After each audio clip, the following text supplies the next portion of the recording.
Welcome back friends. आज हम start करने वाले हैं इंडियन इकोनॉमिक डेवलपमेंट का एक चैप्टर जिसका नाम है LPG। एल का मतलब लिबरलाइजेशन, पी का मतलब प्राइवेटाइजेशन एंड जी का मतलब ग्लोबलाइजेशन। आइए इस चैप्टर का थोड़ा इंट्रोडक्शन पढ़ लेते हैं। सबसे पहले आपको पता होगा जब हमारा देश आज़ाद हुआ तो हमारे देश के अंदर एक इकोनॉमी चूज हुई। आपको पता होगा तीन टाइप्स की इकोनॉमी होती है। कौन सी? Controlled economy, market economy and mix economy. और हमारे देश ने कौन सी इकोनॉमी फॉलो करी? कौन सी करी? Mix economy. इसका मतलब था कि दोनों का साथ होगा, यानी कि पब्लिक का, गवर्नमेंट का भी एंड प्राइवेट का भी। In reality but in reality सबसे ज्यादा रोल किसको दिया गया? पब्लिक सेक्टर को, यानी कि गवर्नमेंट को। प्राइवेट सेक्टर को क्या किया गया? इग्नोर किया गया। ठीक है, मतलब सारा काम किसको सौंपा गया? There was a huge investment in the public sector and very low investment in the private sector. ठीक है जी, ओके। यानी कि और ये जो पब्लिक सेक्टर का जो रुतबा था ये चलता रहा। ये कब तक चला? 4 डिकेड। 4 डिकेड्स का मतलब 40 साल तक। ठीक है, तो हमने इस पूरे पैराग्राफ में क्या पढ़ा? इंडिपेंडेंस के टाइम पे हमारे देश में कौन सी पॉलिसी अडॉप्ट हुई? मिक्स इकोनॉमी, जिसके तहत कुछ काम प्राइवेट आदमी करेगा, कुछ काम पब्लिक करेगा। बट ऐसा रियलिटी में नहीं हुआ। सारा काम किसको सौंप दिया गया? पब्लिक सेक्टर को, और पब्लिक प्राइवेट सेक्टर को इग्नोर किया गया, जिसकी वजह से 40 साल तक सारा काम किसने किया? किसने किया? पब्लिक सेक्टर ने। आइए फिर क्या हुआ? हमारे देश में भैया समस्या आने लगी, क्योंकि 40 साल तक पब्लिक सेक्टर ने काम किया, जिसकी वजह से देश को क्या होने लग गया? नुकसान होने लग गया, बिकॉज पब्लिक सेक्टर से काम हुआ नहीं। तो हमारे देश के अंदर 1991 के अंदर डॉक्टर मनमोहन सिंह जी एक पॉलिसी लेके आए जिसका नाम था LPG। जिसका नाम था LPG। तो अब इस क्वेश्चन में हम पढ़ेंगे हमारे देश में सुधार की जरूरत क्या थी। रिफॉर्म्स का मतलब होता है सुधार।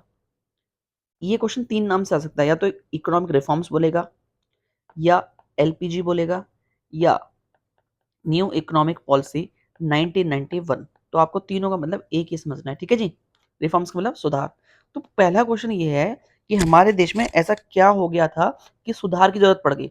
अब ये क्वेश्चन याद कैसे करेंगे? आइए, सबसे पहले मेरे पास एक स्टोरी है, ध्यान से सुनिएगा तभी आपको समझ में आएगा। हमारे देश में कंपनी है जिसका नाम है किंगफिशर। जिसका नाम है किंगफिशर, दारू वाली नहीं, फ्लाइट वाली। किंगफिशर नाम की कंपनी थी, जिनके मालिक कौन थे? विजय माल्या। आप ध्यान से देखेंगे, दिख भी रहा होगा आपको, एक कंपनी दिख रही है, इसका नाम है किंगफिशर एयरलाइंस। Kingfisher airlines. इनकी कंपनी का परफॉर्मेंस कैसा था? पुअर। आपको पता होगा विजय माल्या जी जो हमारे देश से भाग चुके हैं पैसा लेके। तो इनकी कंपनी का परफॉर्मेंस कैसा था? पहली बात, पुअर था। पुअर पता है क्यों था? क्योंकि इनका जो मैनेजमेंट था वो कैसा था? इनएफिशिएंट, ढंग से काम नहीं करता। जैसे आपको पिक्चर में दिख रहा होगा वो क्या कर रहा है। देन कंपनी का परफॉर्मेंस कैसा था? पुअर। मैनेजमेंट कैसा था? इनएफिशिएंट। जिसकी वजह से इनके कंधों पे क्या आ गया? बर्डन आ गया उधारी का, क्योंकि जब मैनेजमेंट काम नहीं करेगा तो उधारी का बर्डन तो आएगा ही। जिसकी वजह से प्रेशर में आके इन्होंने अपने एयरलाइन के प्राइस के दाम क्या कर दिए? प्राइस राइज कर दिए। जिसकी वजह से जब इनकी टिकट महंगी हो गई तो फॉरेनर्स ने बोला भैया हम तो नहीं बैठेंगे इस महंगी वाली फ्लाइट्स में। और जिसकी वजह से फॉरेनर ने बैठना मना कर दिया, और फॉरेन करेंसी का रिजर्व जो किंगफिशर के पास था वो क्या हो गया? कम हो गया। और जिससे इनकी जो लाइफ थी वो इम्बैलेंस हो गई। डन। फिर से सुनते हैं। इनकी कंपनी का परफॉर्मेंस कैसा था? पुअर। मैनेजमेंट कैसा था? इनएफिशिएंट। जिसकी वजह से इनके कंधों पे क्या आया? बर्डन। बर्डन के कारण इन्होंने प्रेशर में आके क्या कर दिया? एयरलाइन के प्राइस क्या कर दिए? राइस। जिससे फॉरेनर ने बैठने से मना कर दिया।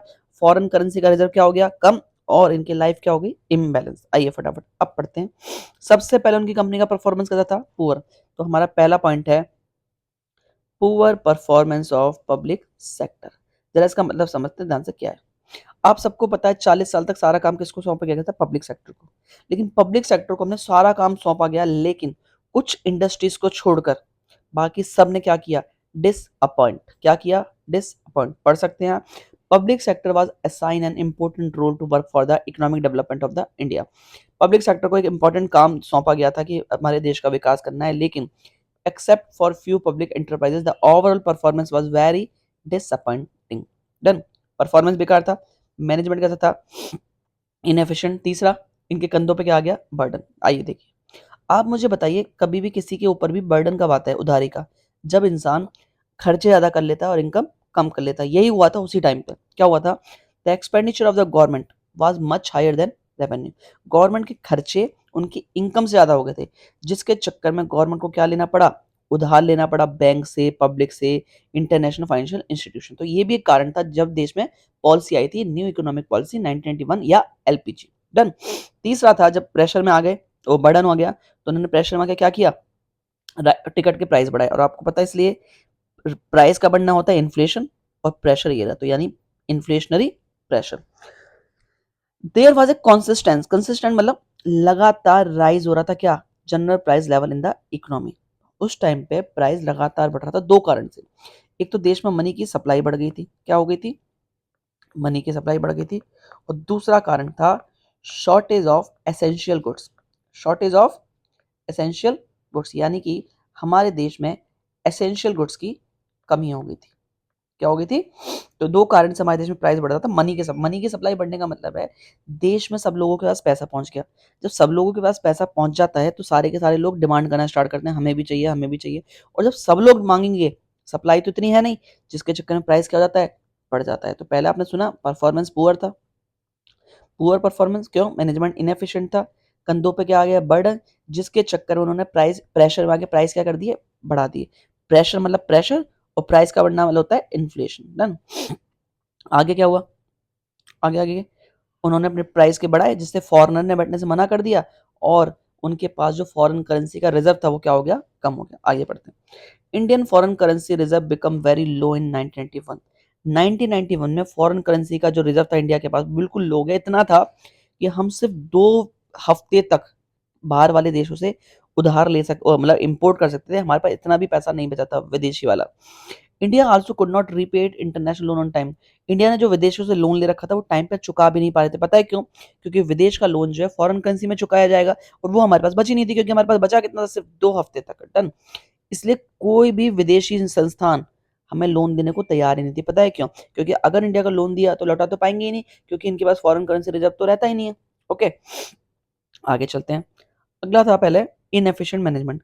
गवर्नमेंट ने अपनी इकोनॉमी को प्रॉपर्ली मैनेज नहीं किया। पता है क्यों, आपको पता है it was spending a lot on poverty and removal and development but income from tax. Government ने शुरू शुरू में, आपको पता है हमारा जब देश आज़ाद हुआ था तो बहुत पॉवर्टी थी, तो पॉवर्टी खत्म करने के लिए, डेवलपमेंट करने के लिए खर्चा बहुत करना पड़ता है। लेकिन गवर्नमेंट के खर्चे होते थे, लेकिन गवर्नमेंट के पास टैक्सों से इनकम नहीं आती थी, यानी कि गवर्नमेंट का इनएफिशिएंट मैनेजमेंट था। खर्च कर रहे हैं बट लोगों से पैसा नहीं ले पा रहे हैं। डन। इसके और क्या क्या हुआ, no proper efforts were made to increase export, यानी कि गवर्नमेंट ने कोई भी एफर्ट नहीं किया कि हमारे देश से माल बाहर जाए।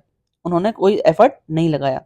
गवर्नमेंट ने सिर्फ क्या करा, government kept spending borrow money on consumption. Government ने जो उधार ले रखा था विदेश से, वो सारा पैसा कंजम्पशन में लगा दिया, ना कि इन्वेस्टमेंट में लगाया। डन। आगे चलते हैं, हमारा लास्ट टॉपिक, उनकी लाइफ कैसी हो गई थी, इम्बैलेंस, यानी कि balance of payment, balance of payment. उस टाइम पे कैसा था, डेफिसिट। अब आप कहोगे सर बैलेंस ऑफ पेमेंट क्या होता है। बैलेंस ऑफ पेमेंट दोस्तों एक ऐसा अकाउंट होता है जिसके अंदर हम फॉरेन करेंसी का आना और जाना दोनों रिकॉर्ड करते हैं। यानी फॉरेन करेंसी आई तो एक साइड रिकॉर्ड करेंगे, फॉरेन करेंसी गई तो दूसरी साइड रिकॉर्ड करेंगे। आपको बता दूं, जब हमारे देश में 1991 से पहले, जब 40 साल गवर्नमेंट के हाथ में था, तो हमारा बैलेंस ऑफ पेमेंट में फायदा नहीं था। हमारे देश में फॉरेन करेंसी आती कम थी, जाती ज़्यादा थी। यानी कि हम फॉरेन करेंसी, हम विदेश में माल बेचते तो थे नहीं, सिर्फ विदेश से माल मंगाते थे, जिसके चक्कर में फॉरेन करेंसी आती नहीं थी, सिर्फ जाती जाती थी। इस चक्कर में हमारा जो बैलेंस ऑफ पेमेंट में था वो डेफिसिट हो गया था। डेफिसिट का मतलब होता है नुकसान। डेफिसिट का मतलब क्या होता है, नुकसान। तो ये सारे कारण थे जिसके चक्कर में हमें देश के अंदर मनमोहन सिंह जी को एक पॉलिसी लानी पड़ी, जिसका नाम था न्यू इकोनॉमिक पॉलिसी 1991। डन। एक बार फिर से पढ़ लेते हैं। कंपनी का, विजय माल्या जी की कंपनी का परफॉर्मेंस कैसा था, पुअर। मैनेजमेंट कैसा था, इनएफिशिएंट। कंधों पे क्या आ गया, बर्डन, जिसके चक्कर में प्रेशर में आके उन्होंने प्राइस को क्या कर दिया, राइज कर दिया। प्रेशर, प्रेशर समझ गए होंगे, प्राइस राइज का मतलब इन्फ्लेशनर, यानी कि इन्फ्लेशनरी प्रेशर, जिससे फॉरेनर ने मना कर दिया, और फॉरेन करेंसी का रिजर्व क्या हो गया, लो हो गया, और उनकी लाइफ कैसी हो गई, इम्बैलेंस। डन। पहला क्वेश्चन क्लियर। अब स्टार्ट करते हैं, हमारी जो पॉलिसी लेके आए थे वो, पहली पॉलिसी थी एल। एल मतलब लिबरलाइजेशन। आइए स्टार्ट करते हैं। लिबरलाइजेशन का मतलब आपको मैं बता दूं ध्यान से, 1991 से पहले क्या होता था। 1991 से पहले गवर्नमेंट ने प्राइवेट सेक्टर पे बहुत तरह के रिस्ट्रिक्शंस लगा रखे थे। रिस्ट्रिक्शन मतलब कोई भी प्राइवेट सेक्टर आ नहीं सकता, और अगर आएगा तो उसको लाइसेंस लेना पड़ेगा। ऐसा कोई भी इंडस्ट्री नहीं थी जो बिना लाइसेंस के आ जाए। मतलब अभी क्या है, 2-4 चीज़ों पे लाइसेंस है, जैसे अगर आप शराब का ठेका खोलते हो या कोई वैसा का आर्म्स का काम करते हो, लाइसेंस लेना पड़ता है, वरना पहले हर चीज़ पे लाइसेंस था। तो गवर्नमेंट ने क्या किया, लिबरलाइजेशन पॉलिसी के तहत सब पे क्या करा, प्राइवेट सेक्टर पे 2 तरीके के रिस्ट्रिक्शन थे। पहली बात तो आ नहीं सकते, यानी कि तुम्हारी एंट्री बैन, और अगर लाइसेंस लेके आ गए तो ग्रोथ नहीं करने देंगे, यानी कि 2 रिस्ट्रिक्शन, एंट्री और ग्रोथ पे, और दोनों रिस्ट्रिक्शंस क्या कर दिए गवर्नमेंट ने, रिमूव कर दिए। किस पे से, प्राइवेट सेक्टर पे थे। इसी को बोलते हैं लिबरलाइजेशन। पढ़ना क्या है, लिबरलाइजेशन मींस रिमूवल, रिमूवल मतलब खत्म कर दिया क्या, एंट्री वाला रिस्ट्रिक्शन और ग्रोथ वाला रिस्ट्रिक्शन। किस पे से, प्राइवेट सेक्टर पे से। तो इसी को क्या बोलते हैं, लिबरलाइजेशन। लिबरलाइजेशन के तहत बहुत सारे सुधार आए थे हमारे देश में। कौन कौन से सेक्टर्स पे, इंडस्ट्री पे सुधार आया, फाइनेंशियल सेक्टर पे सुधार आया, फॉरेन करेंसी पे सुधार आया, टैक्स में सुधार आया, और ट्रेड एंड इन्वेस्टमेंट पॉलिसी की पे सुधार आया। अब बात करते हैं क्या क्या सुधार आया। सबसे पहले हमारे सामने है फाइनेंशियल सेक्टर रिफॉर्म्स। ये बहुत इंपॉर्टेंट टॉपिक है लिबरलाइजेशन, बिकॉज ये सबसे बड़ा है और एग्जाम में सबसे ज्यादा पूछा जाता है, तो ध्यान से इनके सुधार पढ़िएगा। पहला है फाइनेंशियल सेक्टर रिफॉर्म्स। अब पहले ध्यान से मेरे दोस्तों सुन लो, बच्चों को याद करने में दिक्कत होती है कि कैसे याद होगा, तो मेरे पास फिर से एक तरीका है। पहले आप मुझे बताओ ध्यान से, हमारे देश में सारा पैसा कौन संभालता है, हमारे देश में सारा पैसा कौन संभालता है, आप बताइए। हमारे देश में सारा पैसा संभालती है, कौन संभालती है, हमारे देश में सारा पैसा संभालती है आरबीआई। कौन संभालती है, आरबीआई। तो आप बताइए, जब भी आप फाइनेंशियल सेक्टर रिफॉर्म्स पढ़ेंगे तो आपके दिमाग में आरबीआई वाली कहानी आनी चाहिए। ध्यान से देखिएगा, ये है हमारा छोटा सा आरबीआई। अब इस कहानी को पढ़ने के लिए पहले आपको आरबीआई को एक लड़का मानना पड़ेगा, ठीक है जी। देखिए ध्यान से, आपको स्क्रीन पर दिख रहा होगा आरबीआई नाम का लड़का था। क्या था, लड़का, छोटा सा लड़का था, आपने देख ही रहेगा हाइट कितनी है। धीरे धीरे वो क्या हुआ, बड़ा हुआ। अब भाई बच्चा है तो बड़ा भी होगा, यानी बड़े होने को क्या बोलते हैं, एक्सपेंड। अब जब बड़ा होगा तो शादी भी होगी, शादी होगी, जैसा कि आप देख सकते हैं वरमाला पहनी हुई है। जैसे ही शादी हुई इंसान की, तो ऑब्वियस सी बात है बच्चे भी होंगे। तो भाई बैंक के बच्चे बैंक ही तो होंगे, यानी कि कुछ इसके बच्चे कौन हुए, प्राइवेट बैंक। डन।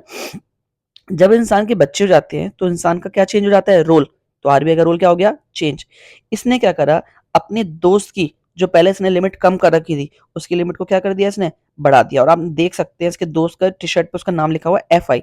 एफआई का मतलब फॉरेन इन्वेस्टमेंट, फॉरेन इन्वेस्टमेंट, यानी कि फिर से सुनेंगे, आरबीआई नाम का लड़का था, पहले छोटा था फिर बड़ा हुआ, बड़े होने का मतलब एक्सपेंड, फिर शादी हुई, शादी के बाद उसके बच्चे कौन से पैदा हुए, ऑरिजिन ऑफ प्राइवेट बैंक।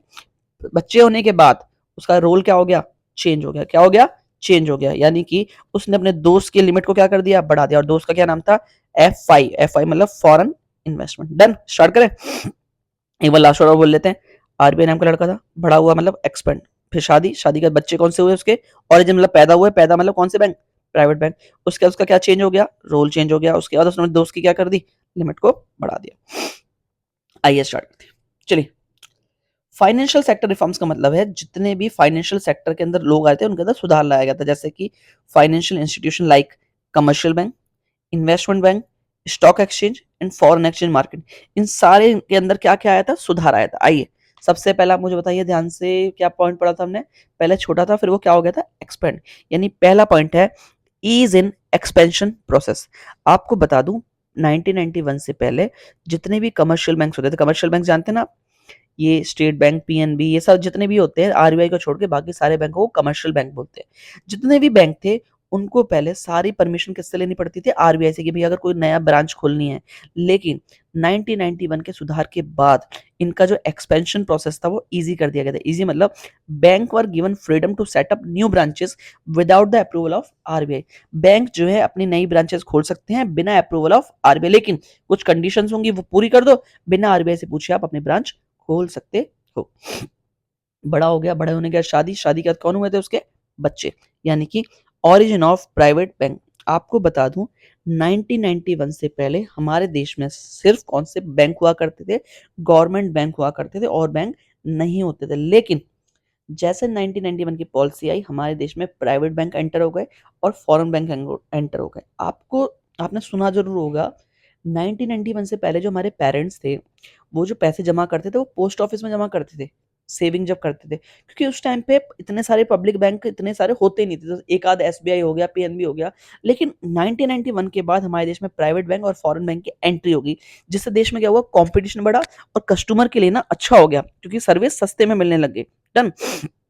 चलो भाई, शादी हो गई, बच्चे हो गए, बच्चे के बाद उसका क्या चेंज हो गया था, रोल। आइए, पहले जो हमारा आरबीआई था ना, वो रेगुलेटर था। रेगुलेटर मतलब सिर्फ कंट्रोल करना जानता था अपने अपने कमर्शियल बैंक्स पे। लेकिन उसके बाद 1991 के बाद आरबीआई का रोल चेंज हो गया, वो रेगुलेटर से फैसिलिटेटर बन गया। सिर्फ आपको इतनी बात लिख के आनी है, after liberalisation RBI become a facilitator instead of controller, यानी कि कंट्रोलर से वो क्या बन गया, फैसिलिटेटर। सिर्फ कंट्रोल नहीं, वो फैसिलिटी भी देने लग गया। डन। अगला है हमारा last, increase in foreign investment limit. पहले हमारे विदेशी लोगों को, आपको याद होगा उसका एक दोस्त था जिसका टी शर्ट पे क्या लिखा था, एफ आई का मतलब फॉरेन इन्वेस्टमेंट। पहले फॉरेन जो विदेशी लोग थे वो बैंक में से कितने इन्वेस्ट कर सकते थे, बहुत कम। लेकिन कितनी इन्वेस्टमेंट बढ़ा दी गई, 74%। 74%। चलिए, समझ में आया क्वेश्चन। अगला आया टैक्स रिफॉर्म्स। टैक्स में क्या क्या सुधार किए गए। पहले टैक्स रिफॉर्म्स में आगे पढ़ने से पहले जानते हैं टैक्स कितने प्रकार के होते हैं। टैक्स होते हैं दो प्रकार के, डायरेक्ट टैक्स और इनडायरेक्ट टैक्स। डायरेक्ट टैक्स और इनडायरेक्ट टैक्स, पहले जानते हैं डायरेक्ट और इनडायरेक्ट क्या होता है। सिंपल सी भाषा में बताऊं, डायरेक्ट टैक्स वो टैक्स होता है जिसका बर्डन कभी शिफ्ट नहीं हो सकता। मेरा टैक्स है तो मुझे ही सहन करना पड़ेगा, तो इस कौन सा टैक्स है, डायरेक्ट टैक्स। एग्जाम्पल दूं, इनकम टैक्स और कॉर्पोरेशन टैक्स। और दूसरा टैक्स होता है इनडायरेक्ट टैक्स। जैसे कि आप हल्दीराम में खाना खाने जाते हैं, आप मुझे बताइए, खाने आप इंजॉय करते हैं, डोसा आप इंजॉय कर रहे हो, तो अल्टीमेटली टैक्स किसको भरना चाहिए, आपको भरना चाहिए, मोदी जी को। लेकिन क्या आप अपना बर्डन हल्दीराम को शिफ्ट कर देते हो कि भैया तू भर के ही हो, यानी कि जहां पर अपने टैक्स का बर्डन किसी और को शिफ्ट कर दिया जा सकता है, उस टैक्स को बोलते हैं इनडायरेक्ट टैक्स, जैसे कि जीएसटी। तो अब हम जानते हैं 1991 के बाद टैक्स में क्या क्या सुधार आए थे। अब टैक्स वाला सुधार पढ़ने के लिए हमारे पास भी एक और कहानी है, ध्यान से देखेंगे। आप मुझे बताइए, टैक्स कौन भरता है, सिंपल आदमी या चालाक आदमी। सिंपल या चालाक, बिल्कुल सही जवाब, सिंपल आदमी। जैसे कि आप सामने देख सकते हैं, सिंपल आदमी टैक्स भरता है, चालाक आदमी टैक्स नहीं भरता। और आप मुझे बताइए, जब टैक्स भरेगा तो बासमती चावल खा पाएगा या राशन के चावल, कौन से चावल, राशन के चावल। और किसके जीवन में सुधार की जरूरत है, सिंपल आदमी के या चालाक आदमी के, सिंपल आदमी के। तो आइए, हमने क्या सीखा, सिंपल आदमी होता है, सिंपल आदमी होता है, टैक्स भरता है, कौन से चावल खाता है, राशन के। और जीवन में किस चीज की जरूरत है, रिफॉर्म्स की। आइए, सिंपल का मतलब हो गया सिंप्लीफिकेशन ऑफ प्रोसेस। सिंपल का मतलब हो गया सिंप्लीफिकेशन ऑफ प्रोसेस। दूसरा, कौन से चावल खाता है, राशन के, यानी कि पहला पॉइंट देखिए, राशन से हुआ rationalisation of direct tax, rationalisation of direct tax. और किस चीज की जरूरत है उसके जीवन में, सुधार की, यानी कि रिफॉर्म्स। अब आप कहोगे सर, आप मुझे बताइए, सबसे पहला टैक्स कौन सा होता है, डायरेक्ट या इनडायरेक्ट। डायरेक्ट, तो इसलिए राशन के साथ में क्या लग गया, डायरेक्ट, और रिफॉर्म के साथ में क्या लग गया, इनडायरेक्ट। डन। अब इसका अंदर का मतलब समझते हैं क्या होता है। सिंप्लीफिकेशन ऑफ प्रोसेस का मतलब है, पहले जो थे, जो टैक्स पेयर थे, वो नियम कायदे फॉलो नहीं कर पाते थे, बिकॉज हमारे जो प्रोसीजर थे बहुत हार्ड थे, बहुत कॉम्प्लेक्स थे। तो प्रोसीजर को सुधारने के लिए हमने सारे प्रोसीजर को क्या कर दिया, सिंप्लीफाइड कर दिया, ताकि जो टैक्स पेयर है वो पूरे नियम को फॉलो कर पाए। इसलिए हमने इजी फाइलिंग कर दी, यानी कि अब कस्टमर जो है इजी इनकम टैक्स की रिटर्न भी भर सकता है, इजी कर दिया सब कुछ। डिजिटल प्लेटफॉर्म बना दिया, डिजिटल मतलब जो आप देख सकते हैं जीएसटी के पेमेंट आप ऑनलाइन भी कर सकते हैं। दूसरा, rationalisation of direct tax. Rationalisation of direct tax का मतलब था डायरेक्ट टैक्स में भी सुधार आया गया। वो डायरेक्ट टैक्स कैसे सुधार आया, जो 1991 से पहले था, हमारा जो इनकम टैक्स था बहुत कॉम्प्लेक्स था, जिसके चक्कर में क्या होता था, कॉम्प्लेक्स भी था और बहुत ज्यादा टैक्स भी लगाते थे। इसके चक्कर में मोस्टली लोग क्या करते थे, टैक्स की चोरी करते थे। क्या करते थे, टैक्स की चोरी। क्योंकि भाई अंदर से लोगों को दुखता है, यार 1 लाख रुपए कमाएंगे, 30,000 गवर्नमेंट को देने पड़ेंगे, दुखता तो है। तो लोग क्या करते थे, चोरी करते थे। तो गवर्नमेंट ने क्या रिफॉर्म्स करा कि भैया टैक्स का रेट कम कर दिया, जिससे लोगों ने जानबूझकर जो है ना, गवर्नमेंट को डिस्क्लोज किया कि भैया हमारी इनकम है, टैक्स ले लो। पता है क्यों, क्योंकि गवर्नमेंट ने टैक्स को क्या कर दिया, कम कर दिया। दूसरा सुधार था reforms in indirect tax. Reforms in indirect tax, indirect tax में भी सुधार आया। जैसे आपको पता होगा, हमारी गवर्नमेंट का एक लक्ष्य था कॉमन मार्केट बनाना। कॉमन मार्केट मतलब पहले क्या था, गुड्स पे अलग टैक्स, सर्विस पे अलग टैक्स, गुड्स पे। लेकिन 2017 में क्या हुआ, जीएसटी आ गया। जीएसटी का मेन मकसद था एक मार्केट होनी चाहिए, चाहे वो गुड्स हो या सर्विस हो। लेकिन ये जो नियम थे ये पहले से आपने मतलब आ रहे थे, जीएसटी सिर्फ 2017 में आया, लेकिन जीएसटी की बातें बहुत पहले से चल रही थी ताकि इनडायरेक्ट टैक्स में क्या आ सके, सुधार आ सके। डन। तो आज हमने कितने क्वेश्चन किए, एक हमने फाइनेंशियल सेक्टर रिफॉर्म्स किया और एक हमने किया क्या रीजन फॉर इकोनॉमिक रिफॉर्म्स। चलिए इतना पढ़िएगा, बाकी अगली क्लास में